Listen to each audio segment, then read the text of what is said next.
français. Ah non, non, non, non, non. Cantique des degrés. Des profondeurs de la Bible, je t'invoque, ô Éternel. Seigneur, écoutez ma voix, que tes oreilles soient attentives aux accents de mes supplications. Si tu tenais compte de nos fautes, Seigneur, qui pourrait subsister devant toi? Mais chez toi l'on porte le pardon, de telle sorte qu'on te révèle. J'espère en l'Éternel, mon âme est pleine d'espoir et j'ai toute confiance en sa parole. Mon âme attend le Seigneur plus ardemment que le guetteur le matin, oui, le guetteur l'attend le matin. Qu'Israël mette son attente en l'Éternel, car chez l'Éternel domine la grâce et abonde le salut. C'est lui qui a franchi Israël de toutes ses fautes. Isaac.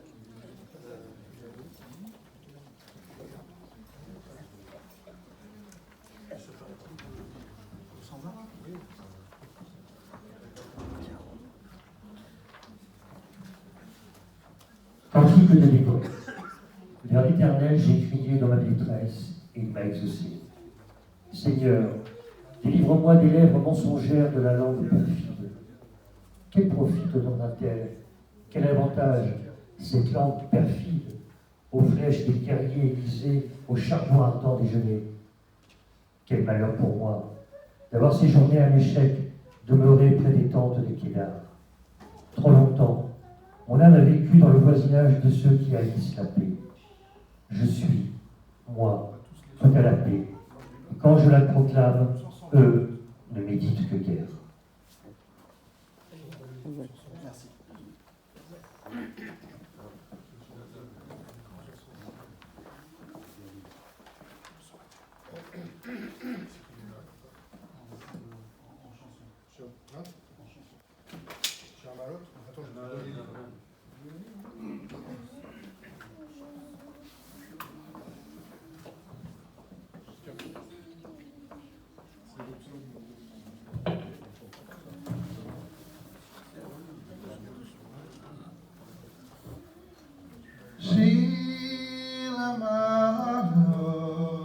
Tous ensemble. Et ça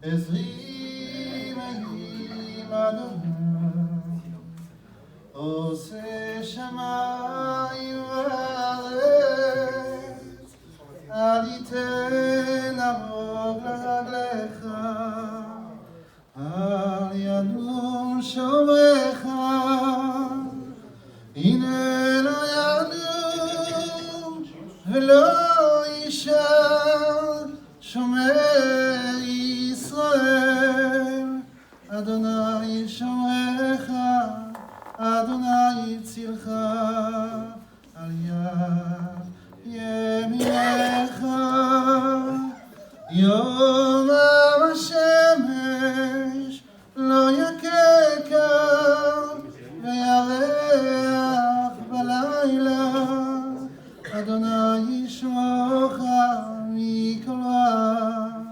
Yishmor et nafshecha Adonai yishmor tzedcha u'echa me'ata ve'Adonai.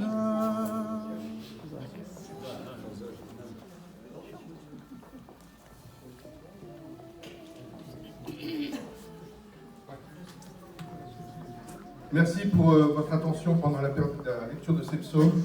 Maintenant, si vous me permettez, je vais avoir l'honneur de donner la parole à Monsieur le Président Parigi. Merci, Président. Monsieur le maire, alors François, le président d'honneur, c'est très plaisir de vous voir et en pleine forme. Le rabbin, mesdames et messieurs, on se doit d'être là des moments, les uns et les autres, quand on a besoin de se retrouver et de se dire on n'est pas tout seul. On a traversé des moments compliqués, alors on est en train de vivre une période d'espoir. Permettez-moi d'avoir une pensée pour ces familles qui attendent, qui se disent peut-être ce soir, peut-être demain. Et des hommes et des femmes essayent de faire que ces otages qui n'avaient rien demandé, simplement d'être chez eux, tranquillement, en famille, un jour ont été raflés. Car c'est le mot que j'emploie, et à bon escient. Car ce que nous venons de vivre, mes amis, pourtant, je ne suis pas juif, mais vous savez, à un moment donné, on était tous Charlie. Mais il y a des moments, on est tous juifs. Et ces moments que nous vivons là.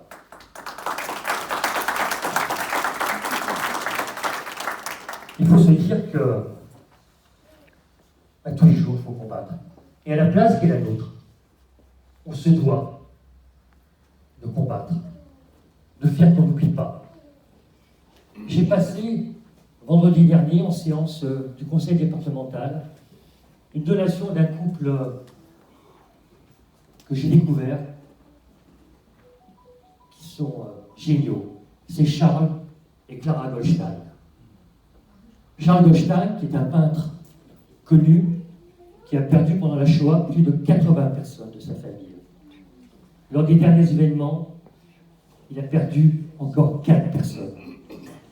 Charles a passé sa vie à peindre pour qu'on n'oublie pas. Et Charles et Clara ont pris la décision de donner leur propriété, l'ensemble de ses œuvres, au département de cinéma. Et ensemble, on va bâtir un projet.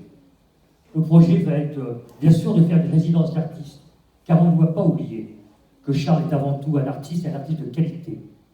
Mais aussi faire un mémorial pour que, justement, lui qui m'a donné encore une grande leçon ces derniers jours, où il croit encore que, oui, il y a des terroristes, oui, il y a encore des gens qui sont antisémites, mais oui, il y a encore des hommes et des femmes qui veulent qu'on vive ensemble, qui demandent une seule chose, la paix. Et Charles d'ailleurs me rappelait que ces victimes des actes terroristes étaient certainement en Israël les premiers acteurs pour la paix. C'était une région d'Israël qui demandait la paix. Mais il faut continuer. Mes amis, à être ensemble, à être solidaires. Et c'est la raison pour laquelle, à chaque fois que je peux, je viens vous voir, déjà parce que je revois beaucoup d'amis, je revois des hommes et des femmes qui ont même accompagné mon adolescence, ma chère Marie-Claire. N'en dis pas trop. Mais vous dire que c'est toujours avec grand plaisir que je suis parmi vous et que toujours, je serai là quand il y en aura besoin. Merci.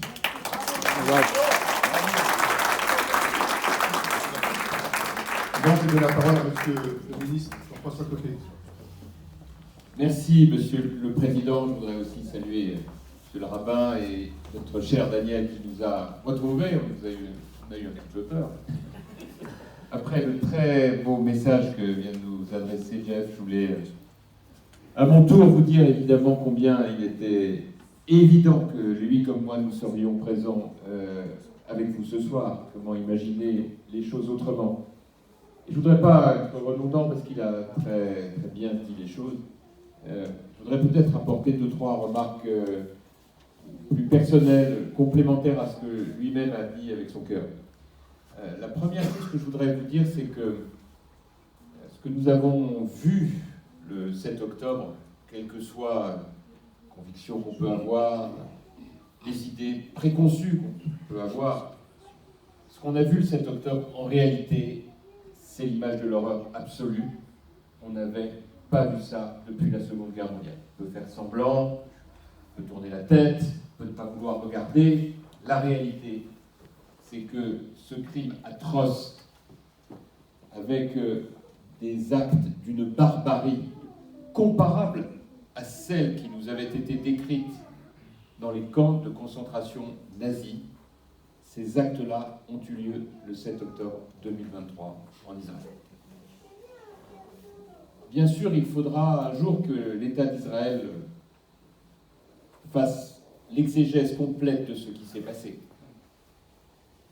Car il y a beaucoup de leçons à tirer du point de vue israélien, c'est le responsable politique qui vous le dit, de ce qui s'est passé. Beaucoup. Sur les conditions dans lesquelles ces terroristes ont pu s'introduire dans le territoire israélien, comment ils ont agi, c'est une remise à plat complète, en fait, de tout le dispositif sécuritaire, mais aussi tactique, stratégique et politique qu'il faudra que l'État d'Israël repose. Mais ça, c'est la responsabilité de l'État d'Israël. Cela doit en rien, évidemment, nous faire dévier de la cause qui est la nôtre, la sécurité de l'État d'Israël, l'existence même de l'État d'Israël, et puis, c'est ma conviction profonde, la coexistence avec un État pour les Palestiniens, à condition bien sûr que cela se fasse, évidemment, dans un cadre apaisé, totalement encadré par la communauté internationale. Et je n'ai pas besoin de vous dire que ce n'est pas demain la veille avec ce qui s'est passé là. Ne nous mentons pas. C'est un gigantesque travail qu'il va falloir faire pour imaginer demain un nouvel accord. Mais je pense qu'il ne faut pas se mentir non plus. Celui qui est derrière tout ça, c'est un autre État, c'est l'Iran. Parce que l'Iran, chiite, avait observé avec beaucoup d'inquiétude qu'un certain nombre d'États sunnites étaient en train d'engager dans le cadre des accords d'Abraham un processus de paix magnifique avec Israël. Parce qu'ils avaient vu naturellement leur intérêt, il n'y a pas d'affect dans tout ça, mais qu'ils avaient vu leur intérêt, qu'ils savaient que c'était avec l'État d'Israël qu'on pouvait constituer en réalité une zone de paix dans cet Orient compliqué, avec des idées simples, pour reprendre la formule du général de Gaulle. Donc oui, c'est vrai, pour l'Iran c'était insupportable, puisqu'il y a, au-delà même de la lutte contre Israël, un combat beaucoup plus dur, beaucoup plus ancien, au sein du monde musulman, qui oppose les chiites et les sunnites, de manière irréductible. Et tout le monde sait que les Occidentaux ne doivent jamais se mettre au milieu de ce combat irréductible entre les chiites et les sunnites. Ils l'ont payé bien cher, les Occidentaux, quand en 2003 ils sont allés en Irak. Donc, nous savons tout cela. Ils ont armé le Hamas, ils ont financé le Hamas. Ils ne sont pas les seuls, hélas. Et nous avons vu la suite de l'histoire. Si on n'a pas cette lecture, on ne comprend pas ce qui se passe. Et en réalité, je peux vous dire qu'il y a un certain nombre d'États sunnites, signataires ou en cours de signature des accords d'Abraham qui n'ont qu'une idée, c'est de pouvoir reprendre la discussion avec l'État d'Israël, qui savent très bien que c'est le sens de l'histoire. Ce point de géopolitique, il n'est pas fait pour mettre de côté ce que je vais vous dire après, mais il est pour que chacun ait cette clé de compréhension, qui ne saurait se résumer, comme certains l'espèrent, entre simplement une haine antisioniste, c'est-à-dire antisémite. Mais bien sûr, celle-ci existe, et c'est la deuxième chose que je dois vous dire. Bien sûr, celui qui pense que l'antisémitisme n'existera plus jamais a une belle bulle d'esprit, mais c'est une bulle d'esprit. La seule chose que je veux mettre dans vos esprits, c'est que de mon point de vue, l'antisémitisme auquel on assiste aujourd'hui n'est pas de même nature que celui qu'on a pu connaître dans les siècles précédents. Il y avait un antisémitisme classique, issu d'une certaine forme de conservatisme catholique. Il a, sinon disparu, en tout cas été réduit largement avec, je dirais, la connaissance de l'autre, et puis avec, bien sûr, les événements tragiques que l'on a pu connaître au milieu du XXe siècle.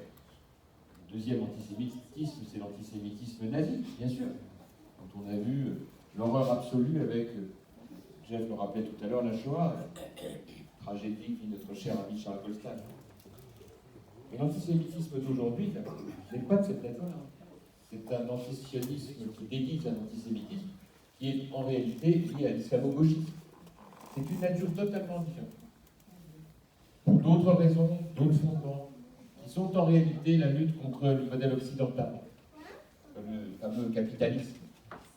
Derrière tout ça, c'est un danger qui dépasse simplement les Juifs. La menace, elle va bien au-delà. Et ceux qui, à la place qui est la leur, blancs, catholiques, protestants, laïcs, ne voient pas le piège. Tort. Ce piège existe. Et moi, j'ai beaucoup de peine lorsque je vois tant de nos compatriotes musulmans qui partagent cette inquiétude et cette indignation, mais qui ne peuvent pas l'exprimer parce qu'ils sont menacés eux-mêmes. Donc ne nous trompons pas, ne nous méprenons pas sur la réalité de tout ça. Et quand j'entends tous les jours dire « Ah, les quartiers vont s'énerver », les quartiers ne s'énervent pas.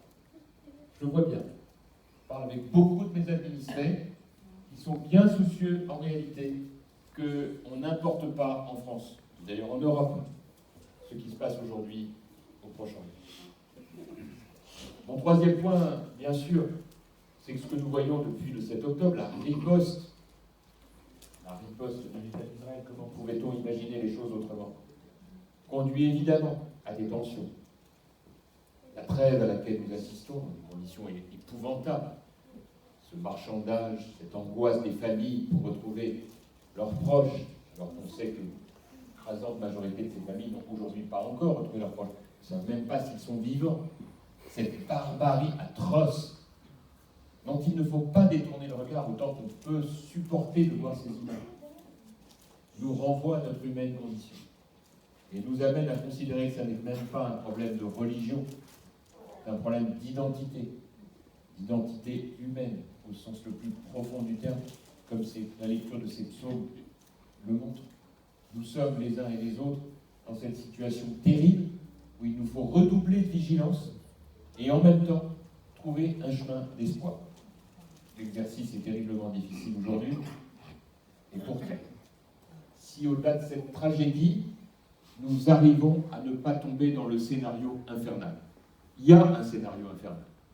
On en a la description à quelques encablures d'ici, dans ce très beau musée de la Grande Guerre que j'ai fait construire justement pour le devoir de mémoire, où l'on comprend comment, à partir du 28 juin 1914 jusqu'au 2 août 1914, un processus infernal s'est mis en place, a conduit à une guerre mondiale qui lui-même a conduit à 20 millions de morts, avant que ne s'enclenche pour les mêmes raisons, et d'autres en plus, la Seconde Guerre mondiale, 60 millions de morts. C'est le scénario apocalyptique, au sens biblique du terme. Et puis, il y a l'autre scénario, celui qu'on pourrait appeler de la courbe d'expérience, qui fait que peut-être les dirigeants du monde vont essayer de s'inspirer de cette tragédie pour ne pas la reproduire et de trouver les chemins possibles d'un nouvel équilibre qui préserve, quoi qu'il arrive, la sécurité et l'existence d'Israël, mais qui permette dans cette région de trouver petit à petit des solutions. En tout cas, il y a une coalition des méchants. On la connaît. L'un des grands gagnants de ce que nous vivons aujourd'hui, hélas, c'est le président russe, qui se dit, pendant qu'on s'occupe du Proche-Orient, on oublie en Ukraine. Et qui, comme par hasard, n'est pas dans la famille des grands démocrates. Et qui, comme par hasard, a impressionné, bluffé, mis les Européens devant des contradictions, des reculades, comme à Munich, en 1938. Et on conduit à lâcher en 2008, à lâcher en 2014, avant que, enfin, en 2022, on dise ça suffit. Eh bien, j'espère que nous allons entrer dans ce même processus d'expérience, de responsabilité pour essayer de trouver ce nouvel équilibre. C'est tout ça qui est en jeu. Et au-delà de l'émotion immense qui nous submerge tous, que Jean-François a parfaitement rappelé, il y a à intégrer, je pense, pour la compréhension des choses, pour la transmission du message à nos enfants, tous ces éléments à mettre sur la table, avec autant de sagesse, de dignité et de mesure possible. Sachez en tout cas que nous ici, dans ce domaine, nous n'avons rien lâché et que nous ne lâcherons rien jamais. Ni sur les valeurs de la République, ni sur le respect infini que nous devons à toutes les communautés religieuses et donc à la communauté juive, et à la détermination totale qui est la nôtre, à veiller à ce que cela se passe dans la concorde, parce que Meaux n'est pas une ville comme les autres, et que sur ces sujets, nous ne lâcherons jamais rien.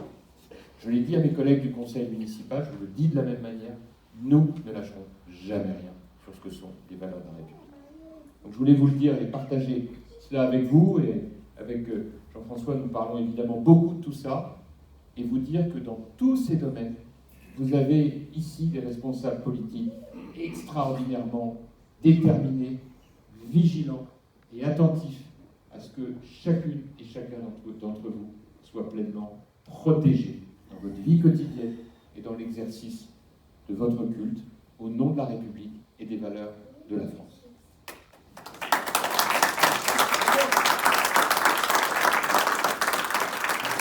Merci, monsieur le ministre. Bien, là, je continue les projections. Voilà. Et je voulais juste, avant que monsieur Copé, monsieur Parigi parte, dans l'allocution que je voulais faire tout à l'heure, je voulais faire mention justement de vous remercier infiniment. Que depuis, je le dis à tout le monde, mais tout le monde le sait, que le premier jour de cet horrible attentat qui a eu en Israël, j'ai fait appel au service de police et dès le premier jour, le samedi soir, nous avons eu la présence de la police depuis à tous nos offices et à tous nos événements. Merci à M. Tarbourièche des renseignements territoriaux, merci à la police nationale, merci à la police municipale. Vraiment, nous sommes en sécurité à Meaux. Voilà, je voulais vous remercier au nom de toute la communauté de Meaux.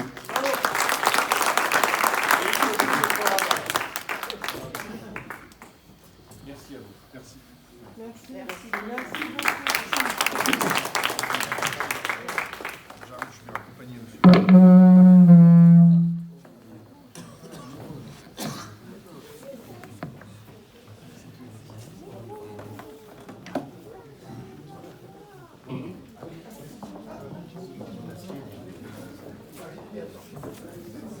Dans ces moments difficiles.